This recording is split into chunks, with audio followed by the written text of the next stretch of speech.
नमस्कार, मी अमृता विजय तायडे, नवसंकल्प फाउंडेशनची सदस्य. विद्यार्थ्यांपासून विद्यार्थी दशेत महाविद्यालयामध्ये स्थापन झालेला एक युवकांचा ग्रुप.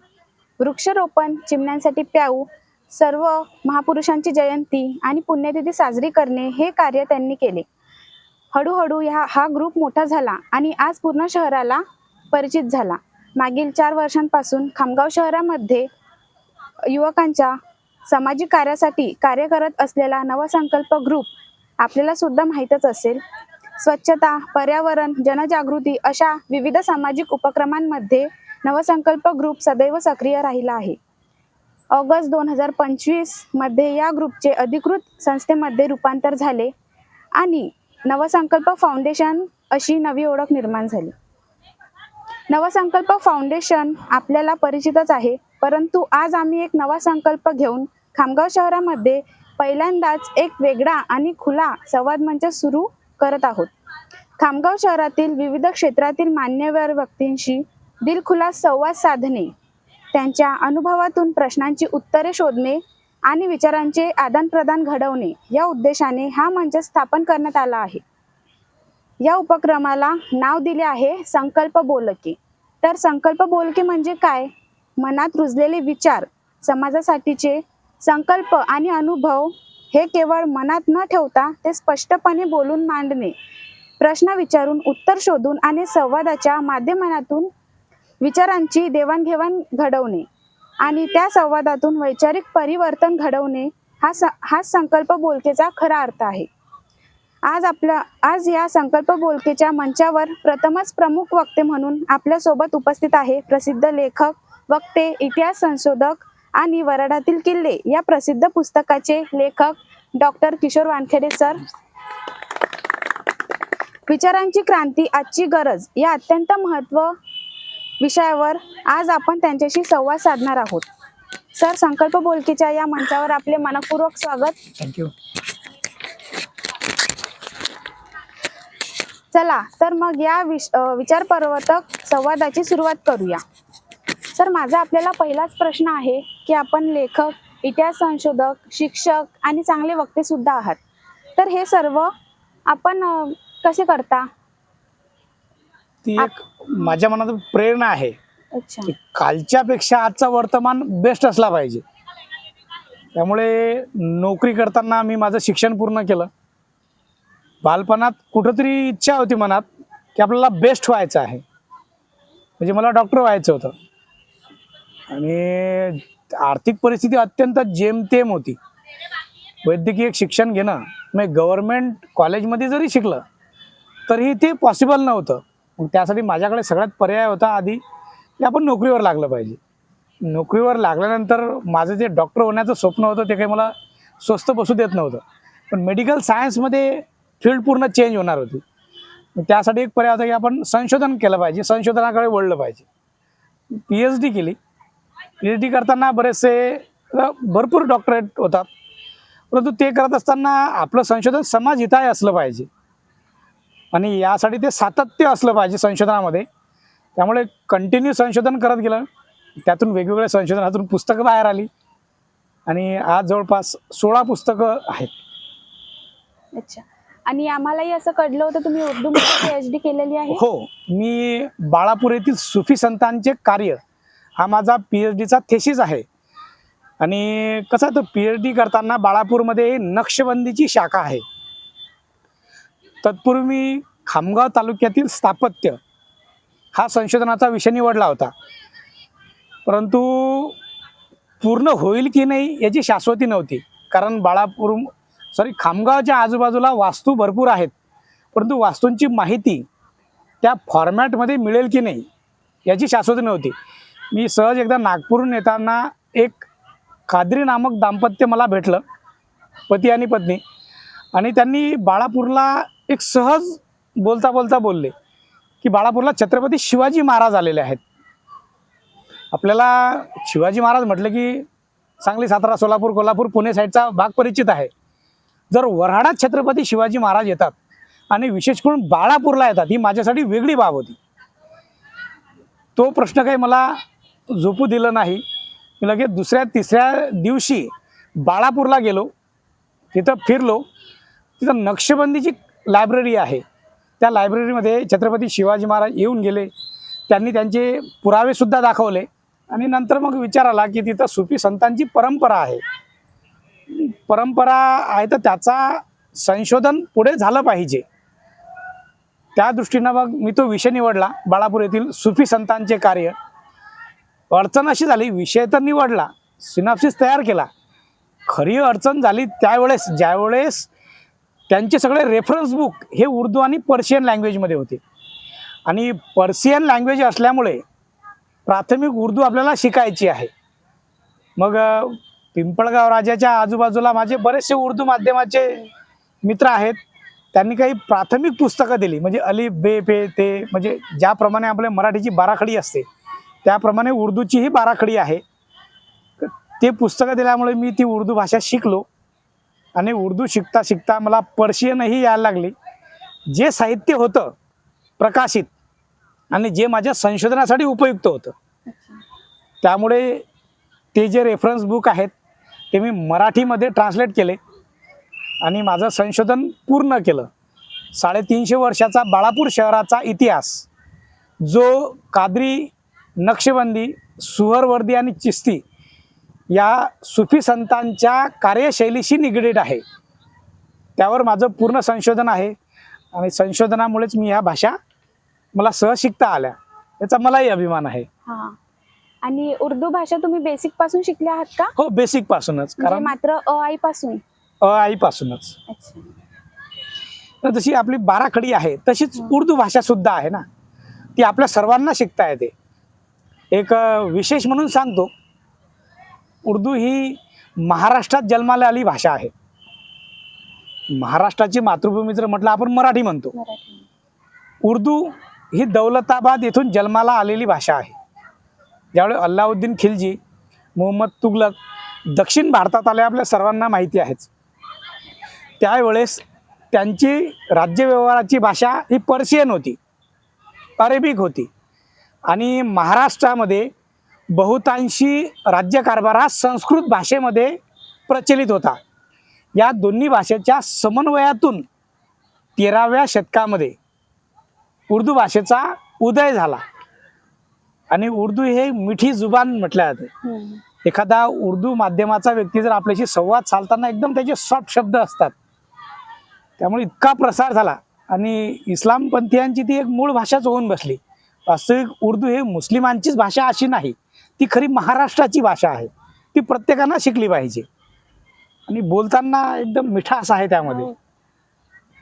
तुम्हाला एक्सपिरियन्स असेल उर्दू भाषेचा? हो, आहे. सर, आजच्या समाजात विचारांची क्रांती का अति आवश्यक आहे असं तुम्हाला वाटते? विचारांची क्रांती का आवश्यक आहे, फार महत्त्वाचा प्रश्न आहे तुमचा.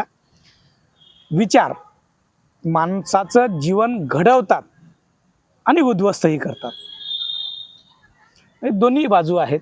अच्छा. विचारांची क्रांती का आवश्यक आहे? आपण कुठल्या तरी ध्येयानं जीवन जगत असतो. हा. आणि जीवन जगताना आपल्याला विचारच आवश्यक असतात ना. आपलं जे ध्येय आहे त्या ध्येयाकडे आपलं शरीर जात नाही. सगळ्यात पहिल्यांदा जाते आपले विचार. जर तुमचे विचार, जसं विद्यार्थी दशेत आपल्याला काय व्हायचं आहे हा एक तुमचा विचार आहे. तुम्ही जो विचारच जर डोक्यात आणला नाही तर तुमचं यश कधीच तुम्हाला मिळत नाही. आणि क्रांती म्हणजे झटकन झालेला बदल, आणि उत्क्रांती हा टप्प्याटप्प्याने झालेला बदल आहे. आजकाल हे क्रांतियुग आहे. म्हणजे विचारांतूनच क्रांती जन्माला येते.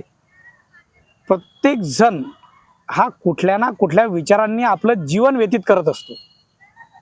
त्यामुळे विचारांतूनच क्रांती होते आणि त्यामुळे माणसाचं जीवन सफल आणि तितकंच घातकही ठरते. विचारांचे दोन पर्याय, तुम्ही कसा विचार करता, तुमची कुठल्या सराउंडिंगमध्ये तुम्ही जीवन जगता, तुमचे मार्गदर्शक कोण आहेत, यावरच सर्व डिपेंड आहे. म्हणून विचारांतूनच क्रांती घडते. आजचा समाज विचारांनी पुढे जातोय की मागे येतोय? नक्कीच पुढे जात आहे ना. पुढे जा. विज्ञान युग आहे. विज्ञान युगामध्ये सातत्याने बदल होत आहेत. आता बदल होताना बदल हा सांस्कृतिकही आहे, शैक्षणिकही आहे आणि समाज हिताय सुद्धा आहे. आणि त्यामुळे समाज जर परिवर्तित करायचा आहे, म्हणजे न्याय, स्वातंत्र्य, समता, बंधुता, समाजवाद ही लोकशाहीची खऱ्या अर्थानं मूल्य आहेत. या मूल्यांकडे जर जायचं आहे आणि समाजाला जर न्यायचं आहे तर विचारच आवश्यक आहेत. चांगले विचारांनी तुम्ही चाललं तर समाजाचा उत्कर्ष होतोच. आणि समाजात आपण पाहतो, तुम्ही खऱ्या अर्थानं खूप छान उपक्रम राबवता. तसे एक सहेतुक विचार आहेत ना, समाजापर्यंत पोहोचवण्याचं कार्य तुमच्या मार्फत होत आहे. आणि इथं जर समजा म्हटलं तर काही व्यक्ती समाज विघातक कृत्यही करतात. हो. ते अधपतनाकडे त्यांची वैयक्तिक दिशा जाते, त्यात समाजाचं नुकसान होत नाही. वैयक्तिक आयुष्य आणि समाज या दोन गोष्टी भिन्न आहेत. स्वतःचा विकास सहेतुक झाला तर समाजाचाच विकास होतो. सर, अंधश्रद्धा, जात, लिंगभेद, द्वेष, राजकारण यामागे विचारांची कमतरता आहे का? नक्कीच. अच्छा. प्रगल्भीकरण करायचं आहे तर पुस्तक वाचावे लागते, बरोबर. मग समाजाचं असो, कुटुंबाचं असो का व्यक्तिगत आयुष्याचं असो, आपल्याला परिवर्तनशील राहायचं आहे. त्यासाठी आपल्याला सहेतुक आणि चांगले विचार आवश्यक आहेत. काय अंधश्रद्धा का वाढली? तर आपण जर 200 वर्षा आधी जर गेलं किंवा वर्तमान काळातही जर आपण विचार केला, आजही अंधश्रद्धा आहे. जसं बाहेर लिंबू मिरची जर रस्त्यात टाकलेली असली किंवा हळद कुंकू जर टाकलेलं असलं तर गाडीला टर्न मारून जातो किंवा तो रस्ता चेंज करून जातो. म्हणजे कुठंतरी आपल्या मनामध्ये भीती हा शब्द आहे, बरोबर. भीतीतूनच अंधश्रद्धा निर्माण होते, बरोबर आहे ना. तर गार्डनच्या बाहेर कुठंतरी रस्त्यात काही जणांनी अशी लिंबू मिरची किंवा कापून लिंबू किंवा हळदी कुंकू टाकून जर ठेवलेलं असलं तर आपण या गार्डनमधून किंवा या सभागृहातून बाहेर निघण्याचा दुसरा मार्ग शोधतो. कशामुळे? मी जर ते काही ओलांडलं तर काहीतरी मला होईल, ही भीती आहे आपल्या मनामध्ये. त्यातून अंधश्रद्धा जन्माला येते. जातीयवाद हा कुठंतरी होताच, वर्तमान काळातही आहे, भविष्यातही कदाचित राहील. पण या विचारांच्या विरोधात 200 वर्षा आधीपासून महामानवांनी कार्य केलेलं आहे. जर पाश्चात्य एज्युकेशन, ब्रिटिश भारतात आले, ब्रिटिशांनी इंग्रजी शिक्षणाचा पुरस्कार केला. इंग्रजी शिक्षण सर्वांसाठी खुलं केलं. त्यांचा उद्देश होता इथं भारतामधले जे लोक आहेत त्यांना कारकून मिळाले पाहिजे, हा त्यांचा उद्देश होता. परंतु भारतीय इंग्रजी शिक्षणाकडे वळले, त्यामुळे काय झालं, जगामध्ये काय आहे याची भारतीयांना जाण झाली. तसं जर म्हटलं तर भारतीय तत्वज्ञान खूप प्राचीन आहे, प्रगल्भ आहे. भारतीय संस्कृती जगात सर्वोत्कृष्ट आहे. परंतु कुठंतरी त्याचा उत्कर्ष होणं थांबले. मग अशा वेळेस इंग्रजांचा पाश्चात्य शिक्षणाचा प्रभाव झाला. तर सावित्रीबाई फुले 9व्या वर्षी विवाह होऊन ज्योतिराव फुलेंकडे येतात. ज्योतिराव फुले आणि सावित्रीबाई फुले एका कार्यक्रमामध्ये जात असताना एका ख्रिस्ती मिशनने त्यांच्याकडे ख्रिस्ती चरित्र नावाचं पुस्तक दिलं. त्याच कालखंडामध्ये राईट्स ऑफ मॅन नावाचं पुस्तक महात्मा ज्योतिराव फुलेंच्या हाती मिळालं. सावित्रीबाई फुलेंना अक्षराची ओळख नव्हती ना, जिज्ञासा निर्माण झाली आणि जिज्ञासेतून सावित्रीबाई घडल्या.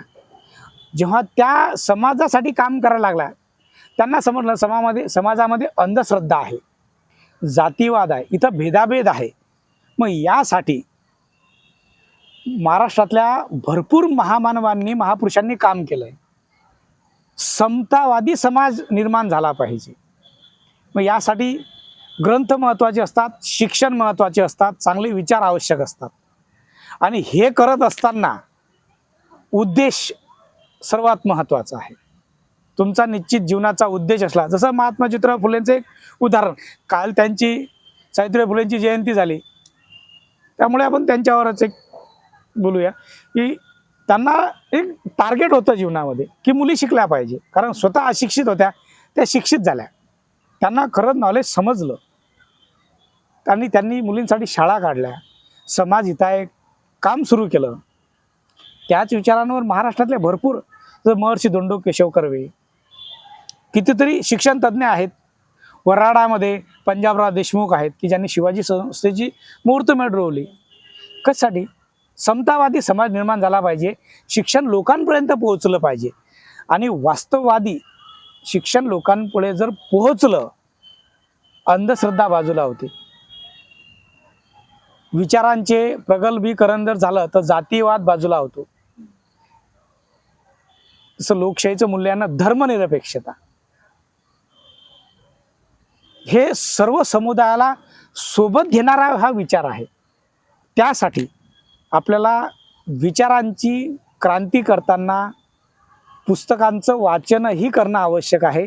जर तुम्ही प्रगल्भीकरण जर करायचं आहे स्वतःच्या आयुष्याचं, कुटुंबाचं, समाजाचं, आपल्या महाराष्ट्राचं आणि पूर्ण देशाचं, तर कुठेतरी आपल्याला वैचारिक पातळीवर हा लढा उभारावा लागेल. यासाठी पुस्तकांचं माध्यम सर्वोत्कृष्ट आहे. आणि खऱ्या अर्थानं प्रगल्भीकरण झालं तर युवा वर्ग जर आहे तर पहा ना, आजही समजा आपले मित्रमैत्रिणी भरपूर आहेत पण त्यांना आपली जात माहीत नसते. कशामुळे? आपण शिक्षित झालो, चांगल्या विचारांनी शिक्षित झालो, पण आपण जातीपेक्षा विचारांनी जुडलो.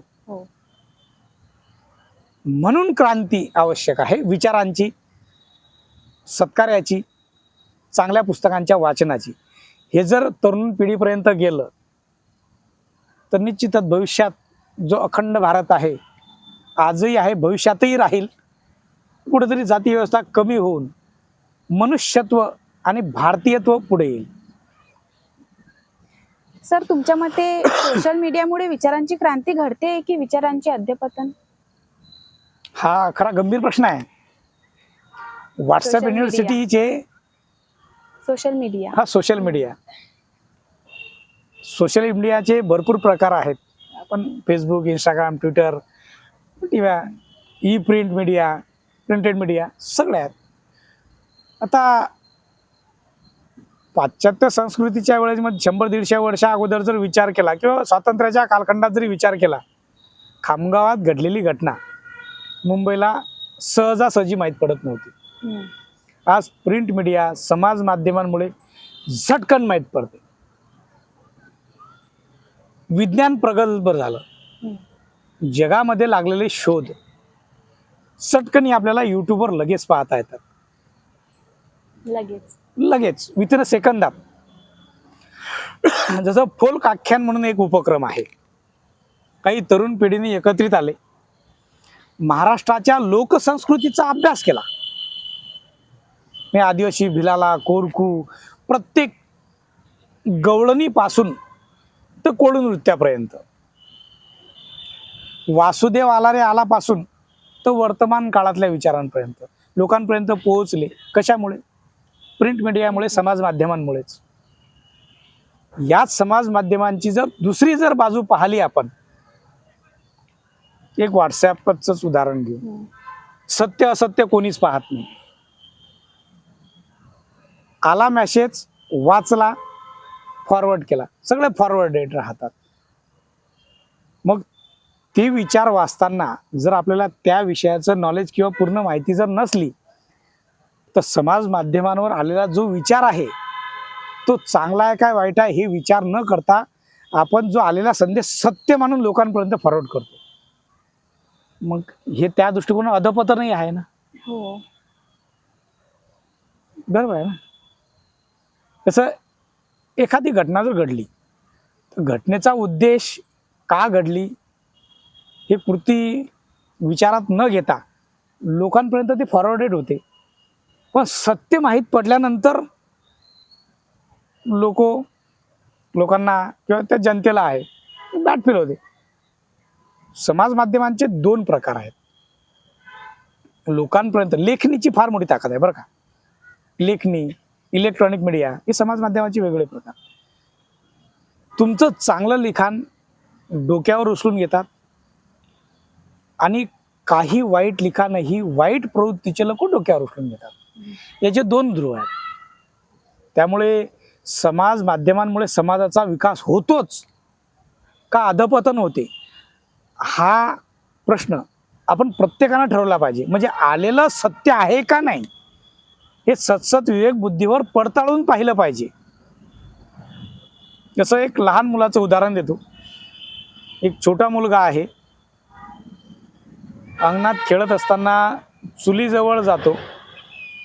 त्याची आई काय सांगते, हात लावू नको. तरी तो काय ऐकत नाही. एखाद्या वेळेस त्याला चटका जर बसला तर पुढच्या वेळी तो दुरूनच म्हणतो नाही. मग समाज माध्यमांच्या चांगल्या विचारांचंही या चटक्यासारखंच आहे ना. चटका लागला तर सुधारणा करण्यापेक्षा चटका न लागू देताच ज्येष्ठांचं मार्गदर्शन असो, समाज माध्यमातून जे चांगले विचार आहेत ते आपण अंगीकारून जर चांगल्या विचारांना जर चाललं तर समाजाचा विकासच आहे ना. तर महामानवांनी समाजाचा विकासच केला. लोकशाही मूल्य लोकांपर्यंत पोहोचत आहे, समाजाचा विकासच आहे. कशाच्या माध्यमातून? समाज माध्यमांच्या माध्यमातून. त्यामुळे निश्चित विकास होतोच. तो कसा करायचा आहे प्रत्येकाच्या विचारांवर अवलंबून आहे. सर, प्रश्न विचारणारी पिढी घडवण्यासाठी काय बदल आवश्यक आहे? प्रश्न विचारणारी पिढी, बरोबर. प्रश्न विचारांची पिढी जर घडवायची आहे तर प्रश्न कोणता विचारला पाहिजे याचं त्या व्यक्तीला नॉलेज असलं पाहिजे ना. बरोबर आहे. इथं जर बसून आपण जर विचारलं एक चित्रपट कोणता आहे, पटकन नाव सांगतील, धुरंधर. बरोबर आहे की नाही. प्रश्न कोणता आहे. आता मार्केटमध्ये जर गेलं, या सभागृहाच्या बाहेर जर गेलं तर भाजी विक्रेला जर म्हटलं तर तो त्याच्या पद्धतीनं सांगेल ना. बरोबर आहे. तो त्याच्या पद्धतीने प्रश्न विचारेल. प्रश्न विचारताना तो का विचारायचा, कसा विचारायचा, कोणत्या ठिकाणी विचारायचा, कुठल्या उद्देशाने विचारायचा हे जर स्पष्ट असलं तर प्रश्न विचारता येतो. आणि प्रश्न विचारणाराही तितकाच तरबेत असला पाहिजे जशा तुम्ही आहात. बरोबर. आणि उद्देश जर नसला तर त्या प्रश्नाला हे काहीच अर्थ उरत नाही. त्यामुळे आपलं स्वतःचं प्रगल्भीकरण, त्या प्रश्नाप्रती असलेली आपली सहानुभूती म्हणा किंवा तितकी जुळवणूक, त्यावरच सर्व डिपेंड आहे. म्हणजे प्रश्न विचारण्यावर अवलंबून आहे ते. हा, प्रश्न विचारणाऱ्यावर अवलंबून आहे. तुम्ही कसा प्रश्न विचारता आणि कुठल्या उद्देशाने विचारता. सर, वंचित घटकांच्या बाबतीत विचारांची क्रांती का अपुरी ठरते? नेमका वंचित घटक हा कोणता? जो शिक्षणापासून लांब आहे तो वंचित म्हणायचा का? जो आर्थिक दशेत वंचित आहे तो वंचित म्हणायचा का? आजच्या आधुनिक पिढीमध्ये एकाकडे अँड्रॉइड मोबाईल आहे, दुसऱ्याकडे छोटा मोबाईल आहे, तर छोट्या मोबाईलवाला वंचित म्हणायचा. बरोबर आहे. तर भारतीय ज्या समाजाचं, भारतीय अर्थव्यवस्थेचं किंवा आपण महाराष्ट्राच्या सामाजिक दृष्टिकोनाची जर पार्श्वभूमीचा जर विचार केला आहेत ना, समतेची क्रांती झाली पाहिजे असे डॉक्टर बाबासाहेब आंबेडकर, राजर्षी शाहू महाराज, महात्मा ज्योतिराव फुले, महर्षी धोंडो केशव कर्वे, अण्णाभाऊ साठे असे कितीतरी आहेत. समतेच्या तत्वानं लोकांपर्यंत पोहोचलं पाहिजे. बरोबर. यासाठी आपल्याला जो विचार आहे, महात्मा गांधी क्रांतिकारकांची चळवळ घेऊन पुढे चालले. कशासाठी? भारताला स्वातंत्र्य व्हायचं, स्वातंत्र्य करायचं आहे, त्यासाठी ते पुढे आलेत ना. म्हणून आपल्याला त्या सहेतुक मार्गाने पुढे जायचं आहे. आणि हे करताना संघटन फार महत्वाचं आहे. कुठला तरी उद्देश असला पाहिजे आणि तो तितकाच प्रामाणिक असला पाहिजे. राहिला वंचित घटकांचा विकास. भारताच्या स्वातंत्र्यानंतर संविधानानं आम्हाला एक खूप मोठी संधी उपलब्ध करून दिलेली आहे. मग या संधीचा कोण कितपत उपयोग घेऊन आपलं शिक्षण किंवा आपला स्वतःचा विकास करतो हे मात्र प्रत्येकावर अवलंबून आहे. कारण आपण संविधानामध्ये सर्वच मूल्ये डॉक्टर बाबासाहेब आंबेडकरांनी अंतर्भूत केलेली आहेत. प्रत्येक घटकासाठी शिक्षणाची, समाजाच्या विकासाची, म्हणजे शैक्षणिक, सामाजिक, राजकीय, आर्थिक क्रांती करण्याचे सगळे पर्याय त्यांनी खुले करून दिलेले आहेत. मग खुले करताना आपण तिथपर्यंत पोहोचलं पाहिजेत ना. नाहीतर मी वंचित आहे म्हणून चालणार नाही. मलाही पर्याय आहे, पण मी तो पर्याय शोधला पाहिजे. शोधातूनच ज्ञान निर्माण होते आणि निर्माण झालेल्या, मिळालेल्या ज्ञानातूनच नवनिर्मिती होते. त्यामुळे असं विशेष वंचित न म्हणता आपण सर्वांनी मिळून किंवा त्या व्यक्तीनं ज्यानं ठरवलंय की मला पुढे जायचं आहे तो निश्चित पुढे जातो. त्यासाठी आपलं भारतीय संविधान, इथंच लोकशाहीला पूरक असलेली मूल्य आहेत. शासनाचा, संसदेचा, न्यायपालिकेचा हा एक महत्त्वाचा घटक आहे. सर्वांना समान न्याय देणे. फक्त आपण त्या न्यायापर्यंत गेलं पाहिजे. तसं एक सांगायचं म्हटलं, गव्हर्नमेंटच्या बऱ्याचशा स्कीम असतात, काही घटकांपर्यंत पोहोचतात, ज्यांच्यापर्यंत पोहोचत नाही मग त्यांना वंचित म्हणायचं का? कदाचित त्यांचेही प्रयत्न आहेत ते अपुरे पडतात तिथपर्यंत पोहोचण्यासाठी. त्यामुळे प्रत्येकापर्यंत पोहोचणं किंवा आपण त्या ध्येयापर्यंत पोहोचणं, त्या घटकापर्यंत पोहोचणं, त्या लाभापर्यंत पोहोचणं हे आपल्याला आवश्यक आहे. त्यामुळे सर्वांगीण विकास होणं हेच आपल्या भारतीय लोकशाहीचं सर्वात महत्त्वाचं मूल्य आहे. सर, मग विचारांची क्रांती हिंसेशिवाय शक्य आहे का? नाही, विचारांची क्रांती आणि हिंसा याचा काही संबंध नाही. अच्छा. हिंसा कुठं होते? जिथं विचार जुळत नाहीत नाही. बरोबर. तिथं हिंसा होते. दंगल कशामुळे होते? दोन घटकांचे विचार कधीच एकमेकांना जुळत नाहीत नाही म्हणून. महात्मा गांधींनी कुठे हिंसा केली?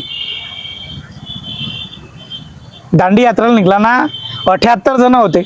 हो. साबरमती पासून सुरुवात केली तर 78 जण होते.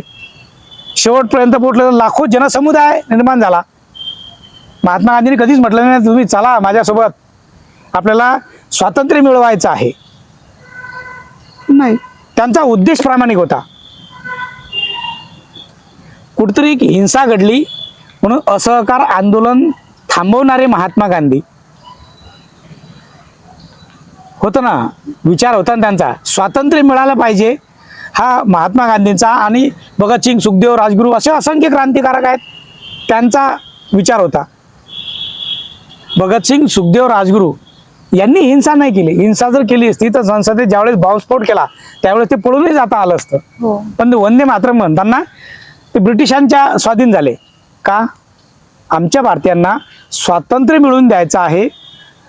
महात्मा गांधीचे सर्वोत्कृष्ट उदाहरण आहे. सनदशीर मार्गाने लढा दिला, अहिंसेचा तत्वाचा प्रसार केला. मग तो विचारच होता ना. तर स्वातंत्र्याची चळवळ या विचारांतून उभी राहिली. जहाल आणि मवाळ एकत्रित झाले पण त्यांचा उद्देश स्वातंत्र्य मिळवणे होता.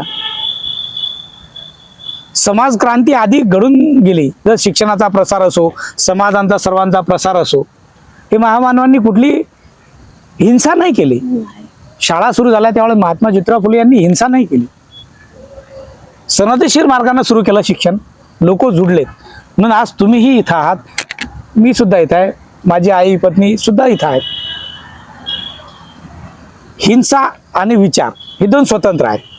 जिथं हिंसा आली तिथं कधीच विचार नसतो आणि जर चांगले विचार आले तिथं कधीच हिंसा नसते. डॉक्टर बाबासाहेब आंबेडकरांनी पूर्ण जगात क्रांती केली लेखणीच्या बळावर. त्यांच्या लेखणीत केव्हाच हिंसा हा शब्द आलेला नाही. जगातल्या राज्यघटनांचा अभ्यास करताना भारताची सर्वश्रेष्ठ अशी राज्यघटना लिहिली. हिंसेच कुठंच नाही. मग वैचारिक क्रांती करत असताना हिंसा ही कुठंच नसली पाहिजे. आणि जिथं हिंसा आळते तिथं समाज उद्ध्वस्त होतो, कुटुंब उद्ध्वस्त होतात आणि त्यामध्ये अडकलेले कितीतरी तरुण तरुणी आबालवृद्ध लहानापासून थोरांपर्यंत उद्ध्वस्त होतात.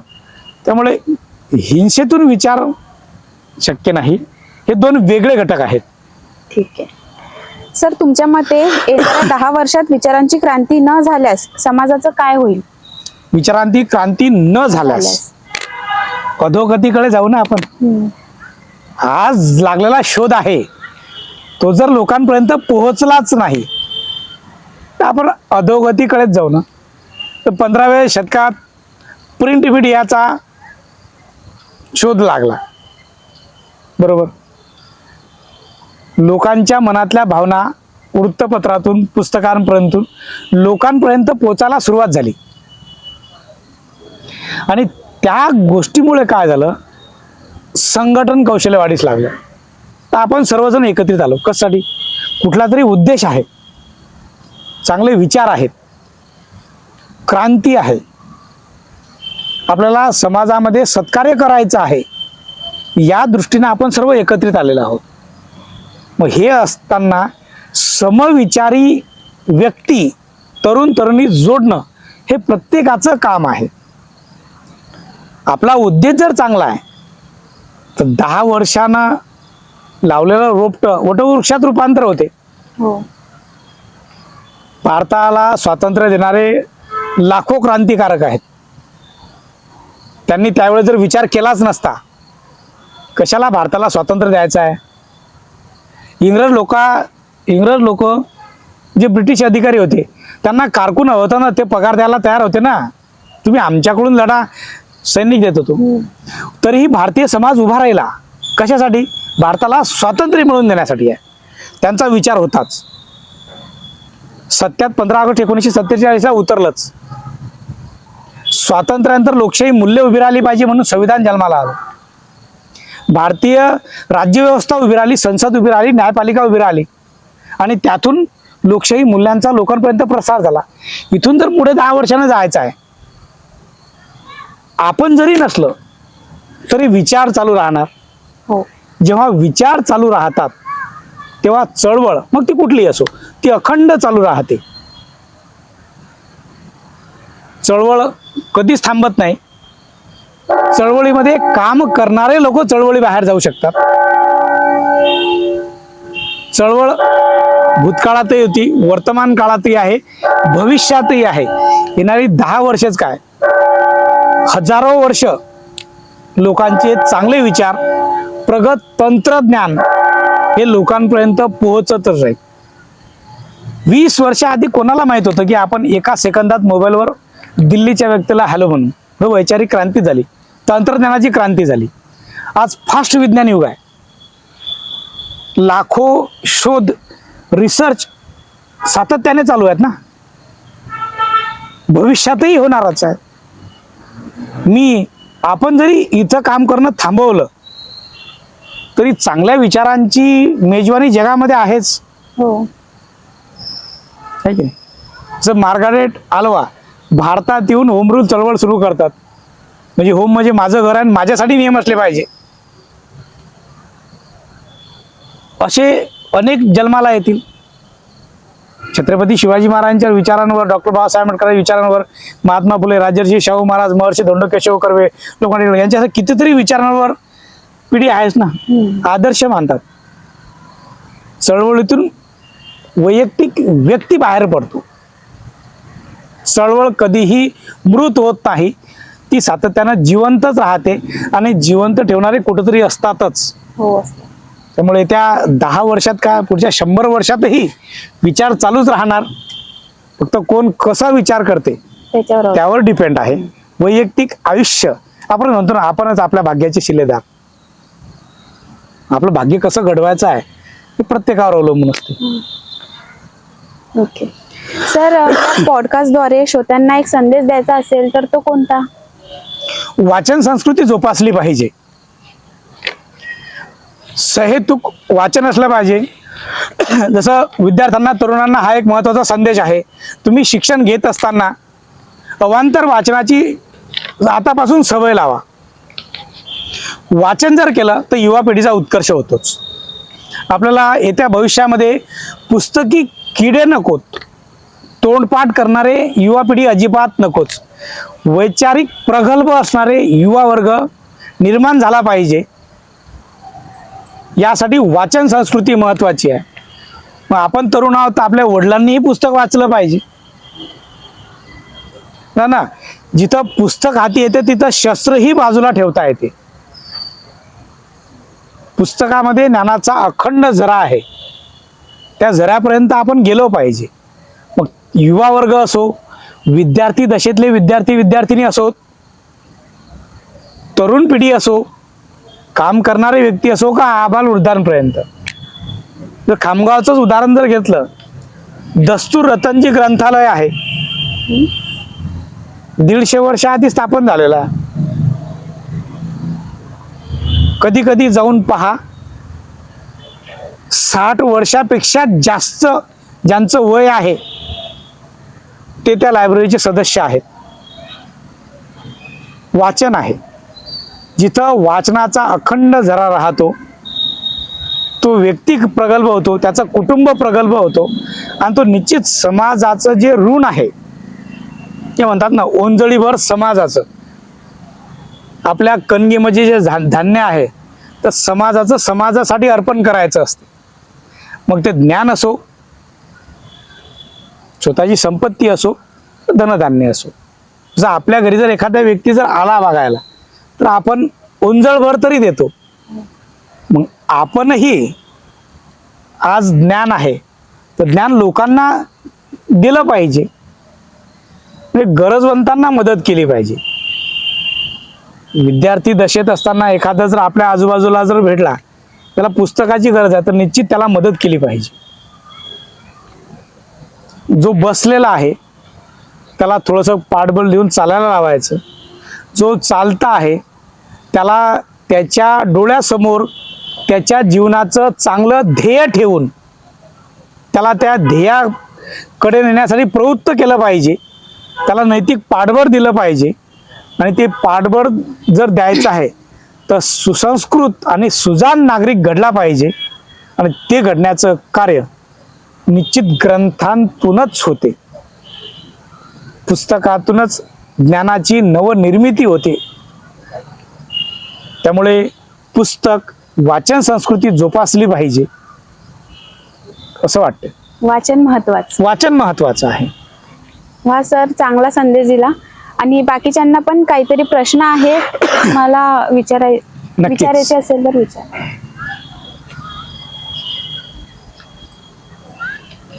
माझा एक प्रश्न होता, तरुणांनी प्रश्न विचारणं काय महत्वाचं आहे?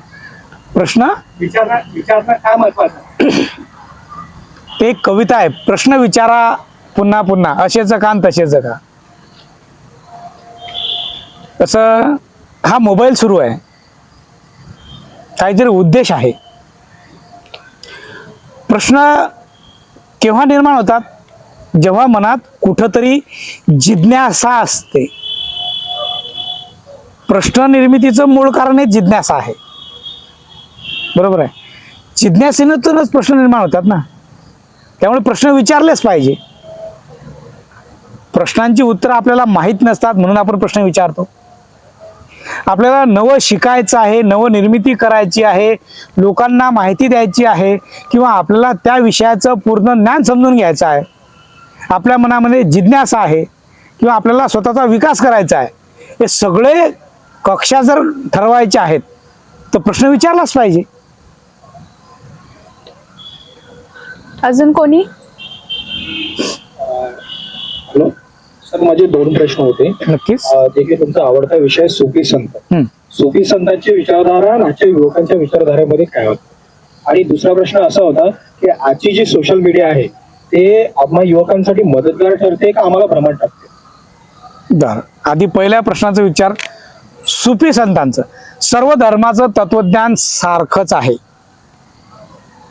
ते कोणी अल्लाला मानतो, कोणी बुद्धाला, कोणी महावीराला, येशू ख्रिस्तांना, कोणी प्रभू रामचंद्राला. धर्माचं तत्वज्ञान सर्व सारखं आहे. कुठल्याच धर्मामध्ये हिंसा नाही.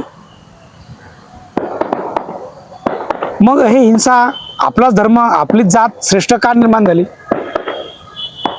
विचार प्रवाह कुंठित झाला, मीच श्रेष्ठ या भावनेतूनच हे सर्व उदयास आलं. सुफी संतांचं तत्वज्ञान, जसं मोहम्मद पैगंबरासोबत पहिल्या लाईनमध्ये जे बसलेले होते ते सुफी. धर्म तत्वज्ञानाचा अभ्यास करणारे सुफी. प्रत्येक धर्मामध्ये धर्म तत्वज्ञानाचा अभ्यास करणारे लोक असतातच. ते समाजासाठीच आहे ना. सर्व धर्म चांगलेच आहेत, सर्व धर्माची शिकवण चांगली आहे. सर्वांनी शांततेचा संदेश दिला. प्राचीन काळात राजे महाराजे उदयास आले. प्रत्येकाला वाटायचं माझं राज्य श्रेष्ठ असलं पाहिजे. श्रेष्ठत्वाची भावना निर्माण झाली म्हणून लढाई व्हायला लागल्या. है ना? प्रत्येकाला वाटायचं माझं राज्य मोठं असलं पाहिजे. काही राजांना वाटायचं की समतेचं राज्य निर्माण झालं पाहिजे, रयतेचं राज्य निर्माण झालं पाहिजे. त्यातूनही लढाई निर्माण झाल्या. बरोबर. हे जर पुढे चालवायचं आहे तर कसं आहे, आपण श्रेष्ठ आहात. इतरांचं, इतर धर्मीयांचं हे तत्वज्ञान आपण जाणून घेऊया. ते खूप सुंदर आहे, शांततामय आहे. त्यामुळे आपण ते वाचलं पाहिजे. आणि तुमचा दुसरा प्रश्न, जे सोशल मीडिया आहे ते आजच्या युवकांची मदत करते किंवा आम्हाला संभ्रम होतो? मदतच करते ना माझ्या दृष्टीने. तुम्ही सोशल मीडियाच्या माध्यमातून लोकांपर्यंत पोहोचत आहात. खामगावकरांसाठी बोलके व्हा, एक उद्देश आहे. सोशल मीडियापर्यंत आपण खामगावपर्यंत पोहोचत आहोत. आज खामगावात सुरुवात महाराष्ट्रभर जाईल, भारतभर जाईल. यूट्यूब सारखं तत्वज्ञान जे टेक्निक आहे ते विश्वामध्ये जात आहे. बरोबर. आणि या सोशल मीडियामध्ये चुकीचा संदेशही लोकांपर्यंत जातो ना. मग ते आपल्याला ठरवायचं आहे वाईट कृती कोणती आणि नेमकं चांगलं काय. हे आपण जर स्वतः ठरवलं तर सोशल मीडिया फायद्याचंच आहे ना. जर नसतं तर लाखो तत्वज्ञ आपल्यापर्यंत पोहोचलंच नसतं ना. शास्त्रज्ञांचे शोध झाले, आज आहेत ना, प्रत्येकाकडे अँड्रॉइड मोबाईल आहे. किती जण तिथं त्यामध्ये पुस्तक वाचतात. व्हॉट्सॲपवर सकाळ दुपार संध्याकाळ कोणाचे मॅसेज आले, कितपत मॅसेज आले आपण सहज पाहतो. आपल्याला डिपेंड आहे ना नेमकं आपल्याला करायचं काय. तसं विद्यार्थ्यांनी जर म्हटलं तर मोबाईलचा उपयोग, इंटरनेटचा उपयोग, चॅट GPT, वेगवेगळे जे ॲप्लिकेशन्स आहेत, मल्टीमीडिया आहे. मला माझ्या सब्जेक्टशी, माझ्या ध्येयाशी रिलेटेड नॉलेज मिळालं पाहिजे, विचार मिळाले पाहिजे. एखादा फुर रिकामा माणूस आहे, त्याला व्हिडिओ स्क्रोल करल्याशिवाय दुसरा पर्याय नाही. त्याला त्याच्या दिवसाला टाइमपास करायचा. टाइमपास जर करायचा आहे तर सोशल मीडिया त्यासाठी घातकच आहे. त्याचे विचार तसेच राहणार. त्यामुळे ते आपल्याला प्रत्येकाला ठरवायचं आहे. एखादा सांगा विचार मांडताना सभ्यपणा आणि हे दोन्ही म्हणजे कसे ठेवता येईल. विचार मांडताना आणि सभ्यपणा संस्कृती, बढेजावपणा, वास्तविक ज्ञान आणि व्यक्ती हे एकमेकांशी रिलेटेड असलेले आणि एकमेकांपासून तेवढेच विभक्त असलेल्या गोष्टी आहेत. जर आपल्याला करायचं जर आहे कुठलीही गोष्ट, व्यवसाय म्हणा, शिक्षण म्हणा, किंवा आपल्याला जे काय व्हायचं आहे, बरोबर आहे, मग ते जर करायचं आहे तर आपण स्वतःशी प्रामाणिक असलं पाहिजे ना. ज्या दिवशी मी माझ्याशी प्रामाणिक राहील त्या दिवशी माझ्या आयुष्याचा विकास होईल. ज्या दिवशी माझं प्रामाणिकपणा, माझ्या स्वतःशी असलेला प्रामाणिकपणा कुठंतरी कमी पडला त्या दिवशी मी संपलो. माझ्या आयुष्यावर प्रश्नार्थक चिन्ह निर्माण झालं. म्हणून मी न थांबता कंटिन्यू प्रयत्न केले पाहिजेत. असं एक विचारांची चळवळ आहे. एकटा माणूस चळवळ पुढे जाऊ शकत नाही. मीचा आम्ही आणि आम्हीचा आपण मध्ये ज्यावेळेस रूपांतर होते त्यावेळेस विकास होतो. नमस्कार सर. नमस्ते.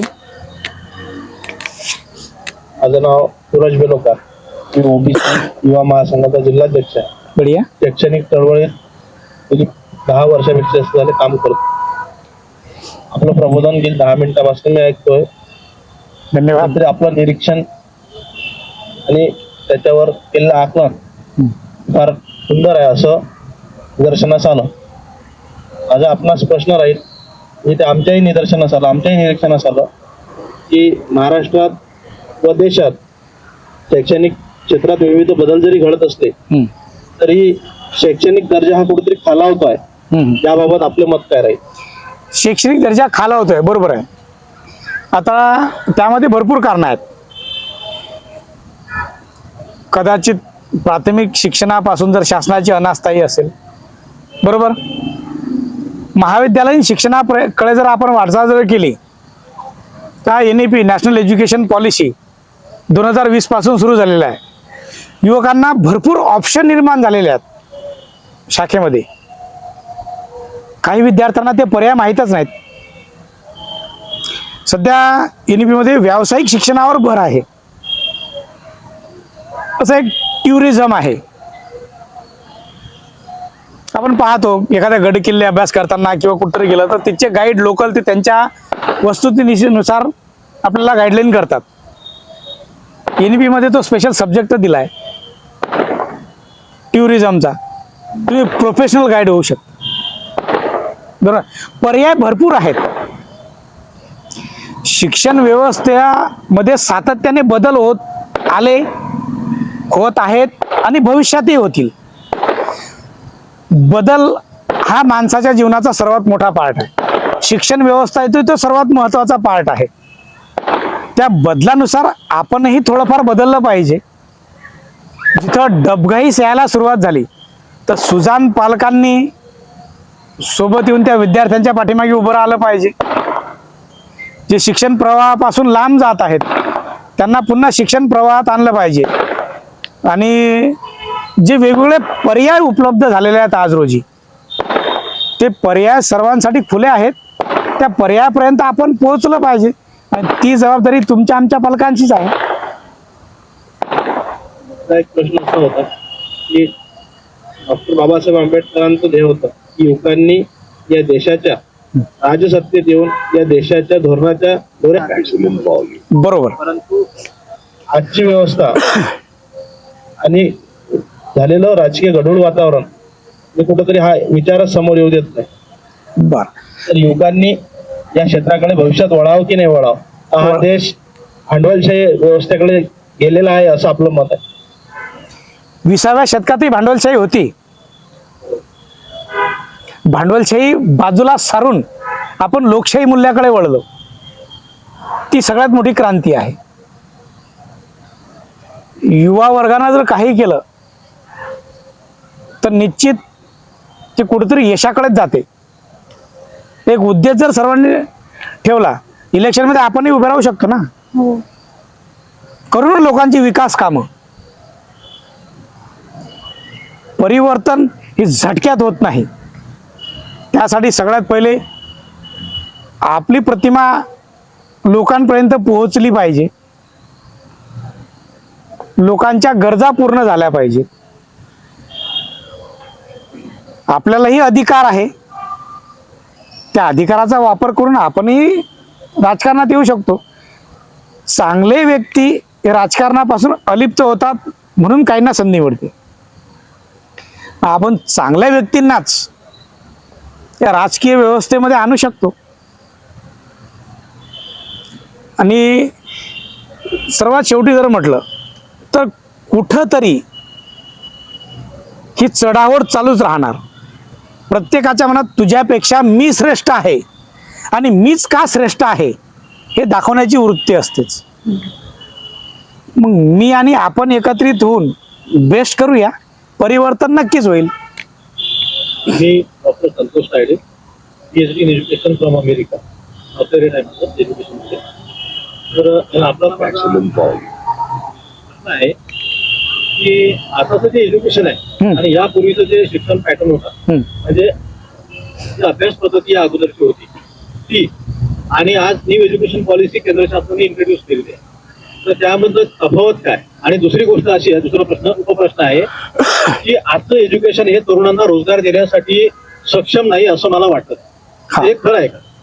कारण शिक्षणानंतर रोजगार मिळणं हे आपल्याला क्रमप्राप्त आहे आणि माणूस जो शिक्षण घेतो विद्यार्थी, तो पहिले जगायला शिकवतो, त्यानंतर त्यावर उदरनिर्वाह झाला पाहिजे, त्याला रोजगार मिळाला पाहिजे, तो सक्षम झाला पाहिजे, त्यानंतर नवीन पिढी त्यांनी सक्षम केली पाहिजे. यासाठी शिक्षणाचा उद्देश आहे, पण तो सफल होत आहे का? काही अंशी सफल होतो सर. जसं तुम्ही जर म्हटलं तर रोजगार निर्मिती शिक्षण आहे का? इंजिनिअरिंग, ITI सेक्टरच्या सर्वच ब्रँच हे स्वयंरोजगाराच्याच आहेत. या रोजगारातूनच आपण पुढे जातो. शिक्षण व्यवस्थेत बदल हा सातत्याने होत आहे.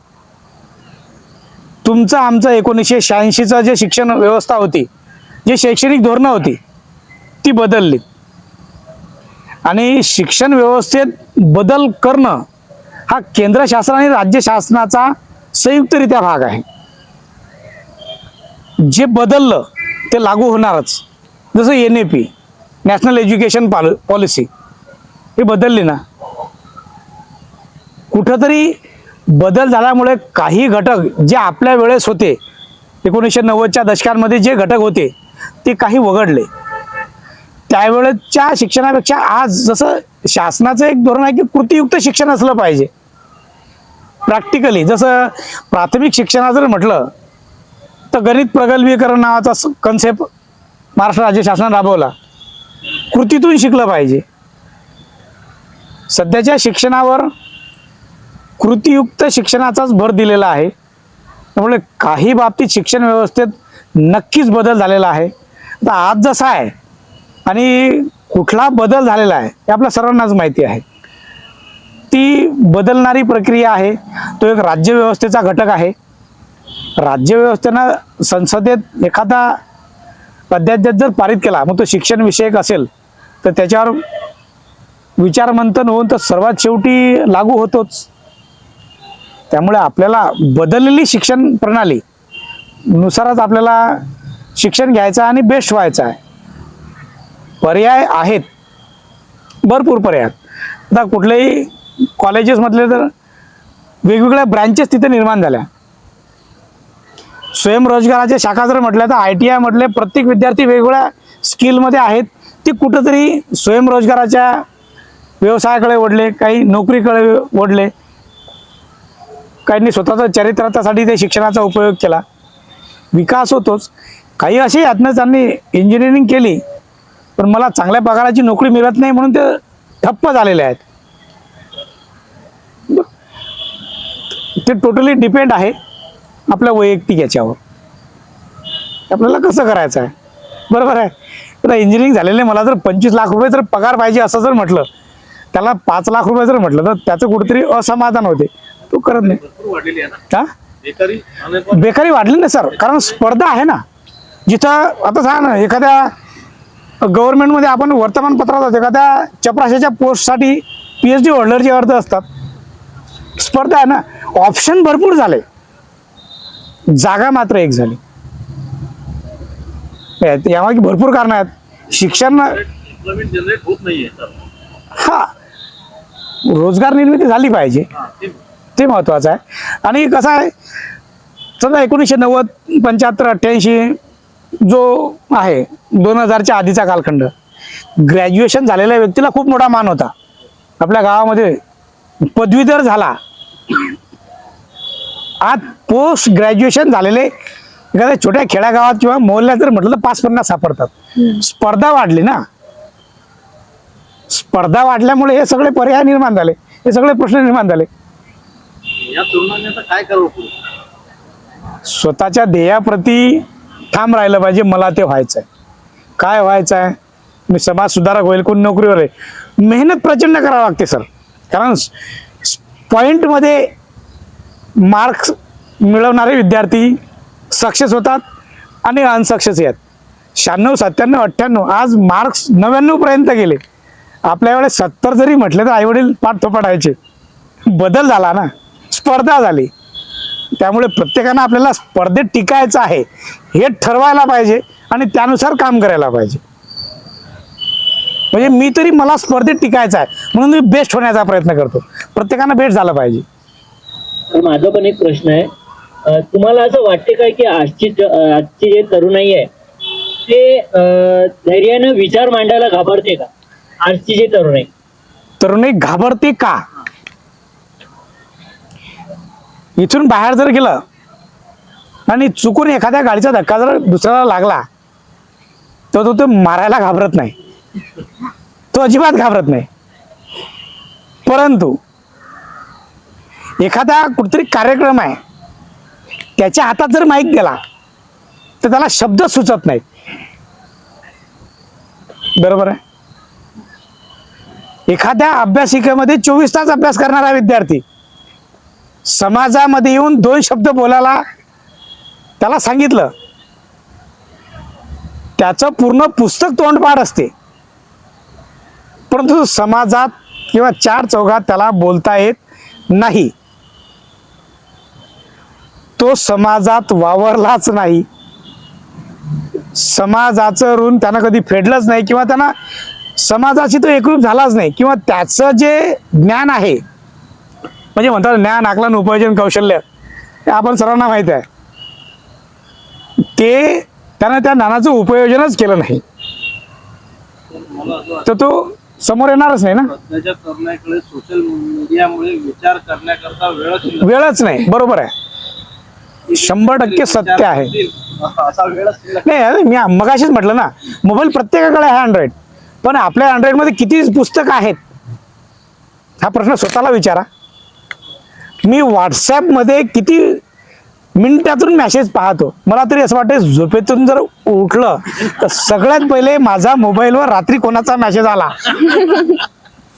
आणि चुकून समजा एक 11 वाजता जर विद्यार्थी किंवा मी झोपी गेलो आणि 11 वाजून 2 मिनिटांना जर एखादा मेसेज आला आणि चुकून त्या व्यक्तीने जर तो डिलीट केलेला असला तर झोपेतून उठल्यामुळे सगळ्यात पहिले त्याला फोन असते आपला, अरे बाबा तू 11:15 वाजता मेसेज पाठवला, मी 11 वाजून 10 मिनिटांना नेट ऑफ केलं. बरोबर आहे ना? बरोबर आहे. मग हे कुठेतरी बदलायला पाहिजे ना. मल्टीमीडियाचा वापर आपण स्वतःच्या विकासासाठी करू. सोशल मीडियावर जी काही माहिती येते ती अपूर्ण आहे. तुम्हाला पुस्तकच वाचावं लागेल तेव्हाच तुम्ही पूर्ण कुठेतरी काही विचार मांडू शकता. मी जेव्हापासून हा प्रोग्राम सुरू झाला त्यावेळी वाचन संस्कृती टिकली पाहिजे या एका विचारावर ठाम आहे, भविष्यातही राहील. आणि त्याने तुम्ही एक तर 8 दिवस जरी तुम्ही वाचन केलं तर 9व्या दिवशी तुम्हाला 2 पानं वाचल्याशिवाय झोप येणार नाही, आमचा आत्मविश्वास आहे. हा सवय सवय एवढा तो सवय तुम्ही वाचा. आज रोजी असं धकाधकीच आहे की जेवण केलं सगळ्यात पहिले आपला मोबाईल असते. तुम्ही वाचन पुस्तक घ्या ना, मोबाईल थोडा बाजूला ठेवू ना. जसं मी संशोधन केलं, आज 16-17 पुस्तक लिहिले. मला एक हॉबी सारखं झालेलं आहे, दररोज मी काहीतरी केलं पाहिजे. तेव्हा कुठं निवांत वाचन वाचलंच पाहिजे ना. आणि आपली तुमची आमची प्रत्येकाची जबाबदारी आहे.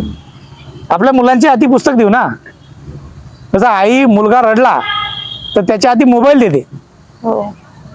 आम्ही रडलो त्यावेळेस आई खेळणं देत होती, आज मोबाईल देते. आपण मोबाईल देण्याचे पुस्तक देऊ ना, फाडेल ना तो. माझ्या आयुष्यात संबंध वाढणं पहिल्यांदा पाहिलं.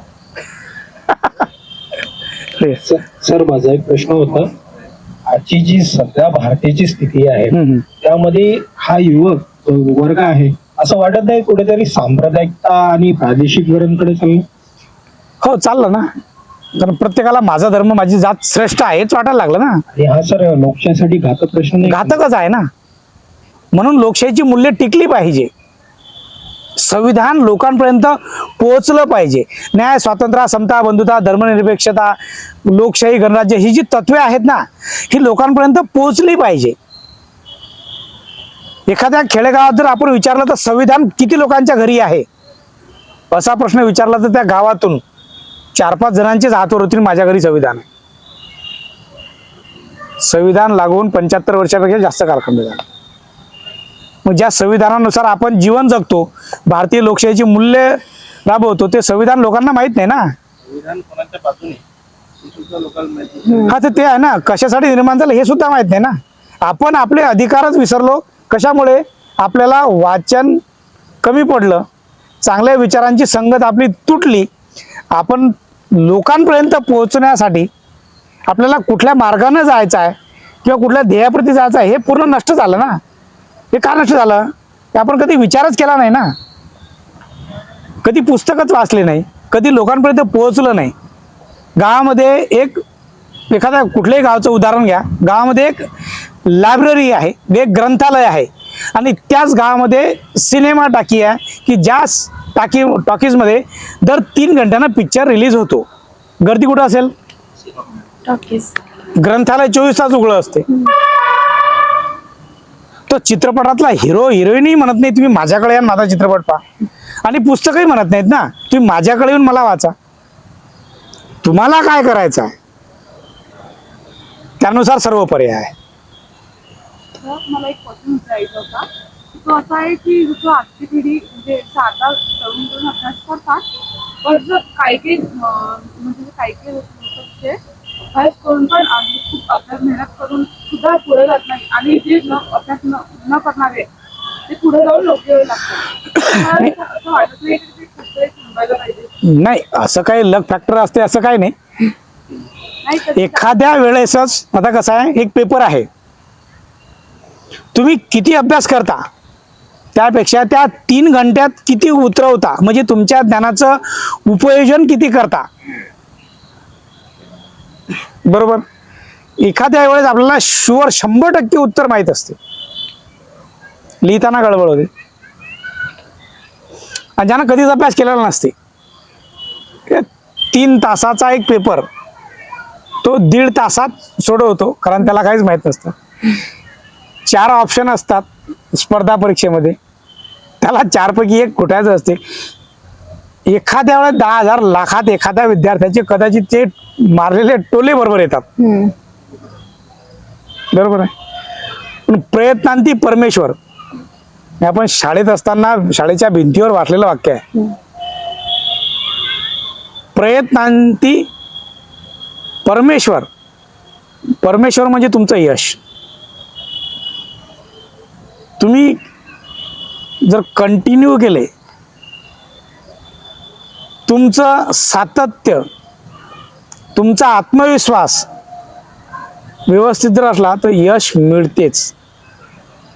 आता बऱ्याच वेळा परिस्थिती कारणीभूत असते म्हणा, परिस्थितीवर मात करणं हे आपल्यावर डिपेंड आहे.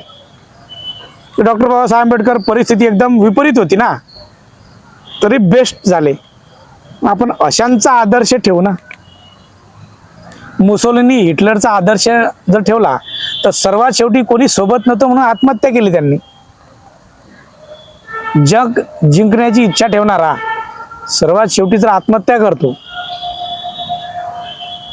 आज तरुण पिढी आहे ना, काहीच येत नाही, स्वतःला संपवणारे आहेत. ते कसं करायचं आहे, आणि यश हे सातत्यानंच मिळते. Nothing is impossible in this world. Impossible, I am possible. धन्यवाद सर. आज संकल्प बोलकेच्या या मंचावर विचारांची क्रांती, आजची गरज या विषयावर डॉक्टर किशोर वानखेडे सरांकडून आपल्याला अतिशय मोलाचे विचार ऐकायला मिळाले.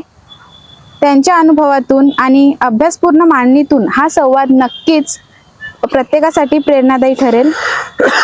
सर, आपण दिलेल्या अमूल्य वेळ आणि समाजाला दिशा देणारे विचार यासाठी नवसंकल्प फाउंडेशन आणि संकल्प बोलकेच्या वतीने आपले मनपूर्वक आभार. धन्यवाद. उपस्थित सर्व सदस्य प्रेक्षकांनाही मनापासून धन्यवाद.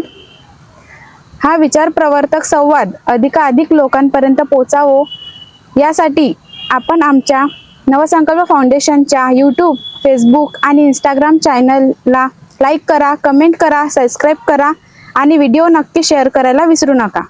इथूनच संकल्प बोलकेचा हा भाग समाप्त करून पुन्हा भेटूया एका नवसंकल्पासह नव्या विचारांसह. धन्यवाद. धन्यवाद सर. थँक्यू.